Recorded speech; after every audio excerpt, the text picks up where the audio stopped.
ഫഫബ തോറ്റിയിടത്ത് വിജയിച്ച സിനിമകൾ ലോജിക്ക് ആവശ്യമില്ലാത്ത പടങ്ങൾ എന്ന് പറഞ്ഞാൽ ഇതൊക്കെയാണ്. നിങ്ങൾ ആദ്യമായിട്ടാണ് ഈ ചാനൽ കാണുന്നത്, ഒന്ന് സബ്സ്ക്രൈബ് ചെയ്ത് ബെല്ലൈക്കൺ അമർത്തുക. നോ ലോജിക്ക് ഓൺലി മാഡ്നസ് എന്ന ടാഗ്ലൈനിൽ എത്തി പ്രേക്ഷകരുടെ ക്ഷമ പരീക്ഷിച്ച സിനിമയെന്നാണ് പലരും ഫഫബയെക്കുറിച്ച് അഭിപ്രായപ്പെട്ടത്. ദിലീപിന്റെ തിരിച്ചുവരവാകുമെന്ന് ആരാധകർ വാദിച്ച ചിത്രം ബോക്സ് ഓഫീസിൽ തകർന്നടിഞ്ഞു. സ്പൂഫ് ജോണറിൽ ഒരുക്കിയ ചിത്രം ഒരിടത്തും പ്രേക്ഷകരെ പിടിച്ചിരുത്തിയില്ല. വേണ്ട രീതിയിൽ ഒരുക്കിയില്ലെങ്കിൽ പാളിപ്പോകാൻ വലിയ സാധ്യതയുള്ള ജോണറാണ് സ്പൂഫ്. അത്തരം ഒരു ജോണറിൽ സിനിമ ചെയ്ത് വിജയിപ്പിക്കുക എന്നത് വലിയ ടാസ്ക് ആണ്. മലയാളത്തിൽ സ്പൂഫ് ജോണർ വിജയിച്ച ചിത്രമില്ല. എന്നാൽ മറ്റ് ഭാഷകളിൽ ഈ ജോണറിൽ എത്തിയ സിനിമകൾ വൻ വിജയമായിട്ടുണ്ട്. ഫഫബയ്ക്ക് പാളിയയിടത്ത് വിജയിച്ച ലോജിക്ക് ആവശ്യമില്ലാത്ത ചില സിനിമകൾ ഏതൊക്കെയെന്ന് നോക്കാം. മിർച്ചി ശിവയെ നായകനാക്കി CS അമുതൻ സംവിധാനം ചെയ്ത തമിഴ് പടമാണ് ഇതിൽ ആദ്യത്തേത്. തമിഴിലെ പല ഹിറ്റുകളുടെയും ട്രോളിയ ചിത്രം വൻ വിജയമായി മാറി. 2010 ആദ്യ ഭാഗം, 2018 രണ്ടാം ഭാഗവും പുറത്തിറങ്ങി. രണ്ട് ഭാഗങ്ങളും ഇന്നും പലരുടെയും ഫേവറേറ്റ് ആണ്. ചിത്രത്തിന്റെ മൂന്നാം ഭാഗം അധികം വൈകാതെ ഉണ്ടാകുമെന്ന് അറിയിച്ചിട്ടുണ്ട്.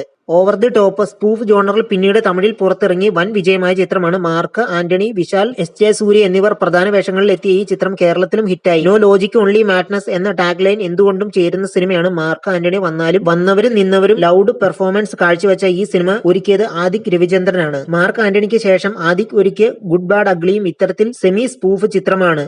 തമിഴ് സൂപ്പർ താരം അജിത്ത് ആയിരുന്നു ചിത്രത്തിലെ നായകൻ. ആദിക് എന്ന ഫാൻ ബോയ് തന്റെ ഇഷ്ട നടനെ മാക്സിമം അഴിഞ്ഞാടാൻ വിട്ട ചിത്രം ബ്ലോക്ക് ബസ്റ്റർ ആയി മാറി. ഒന്ന് പാളിയാൽ ട്രോൾ മെറ്റീരിയൽ ആയേക്കാവുന്ന സിനിമയാണ് മാർക്ക് ആന്റണിയും ഗുഡ് ബാഡ് അഗ്ലിയും. എന്നാൽ സംവിധായകന്റെ കൈയടക്കവും വിഷനും രണ്ട് സിനിമകളെയും മികച്ചതാക്കി. മലയാളത്തിൽ ഈ ജോണർ ചെയ്യാൻ ശ്രമിച്ച് പരാജയമായ സിനിമകളുണ്ട്. കുഞ്ചാക്കോ ബോബനെ നായകനാക്കി സന്തോഷ് വിശ്വനാഥ് ഒരുക്കിയ ചിറകൊടിഞ്ഞ കിനാവുകളാണ് ഈ ലിസ്റ്റിൽ ആദ്യത്തേത്. പക്കാ സ്പൂഫ് എന്ന് കണ്ണുപൂട്ടി പറയാൻ പറ്റുന്ന ചിത്രമാണ് ചിറകൊടിഞ്ഞ കിനാവുകൾ. മലയാള സിനിമയിൽ കാലങ്ങളായി കണ്ടുവരുന്ന ക്ലീശകളെ എല്ലാം എടുത്തലക്കിയിട്ട ചിത്രം. കാലം തെറ്റി ഇറങ്ങിയ ഒന്നാണ്. റിലീസ് സമയത്ത് പരാജയമായി ചിറകൊടിഞ്ഞ കിനാവുകൾ പിന്നീട് പ്രേക്ഷകർ ഏറ്റെടുത്തു. സ്റ്റോണർ സ്പൂഫ് എന്ന ജോണറിലുള്ള മിക്സ് ചെയ്ത് ലിജോ ജോസ് പല്ലിശ്ശേരി ഒരുക്കിയ ഡബിൾ ബാരലും ഇത്തരത്തിലൊരു സിനിമയാണ്. ട്രെയിലറും ടീസറും എല്ലാം കണ്ട ആക്ഷൻ സിനിമകൾ പ്രതീക്ഷിച്ച് ടിക്കറ്റ് എടുത്ത പ്രേക്ഷകർക്ക് ലിജോയുടെ ഈ പരീക്ഷണം ദഹിക്കാതെ പോയി. വർഷങ്ങൾക്ക് ശേഷം ഡബിൾ ബാരലും സോഷ്യൽ മീഡിയയിൽ ആരാധകരുണ്ടായി. സ്പൂഫായി ഒരുക്കുകയും മാസ് സിനിമയെന്ന് പ്രമോഷൻ കൊടുക്കുകയും ചെയ്ത പരാജയമായ മറ്റൊരു സിനിമയാണ് നെയ്യാറ്റിൻകര ഗോപന്റെ ആറാട്ട്. അറിഞ്ഞു ചെയ്തിരുന്നുവെങ്കിൽ മോഹൻലാലിന്റെ വകയായി ഗുഡ് ബാഡ് അഗ്ലി പോലുള്ള ഒരു സിനിമ മലയാളത്തിൽ ലഭിച്ചേനെ. എന്നാൽ ഈ സിനിമയുടെ ഒന്നും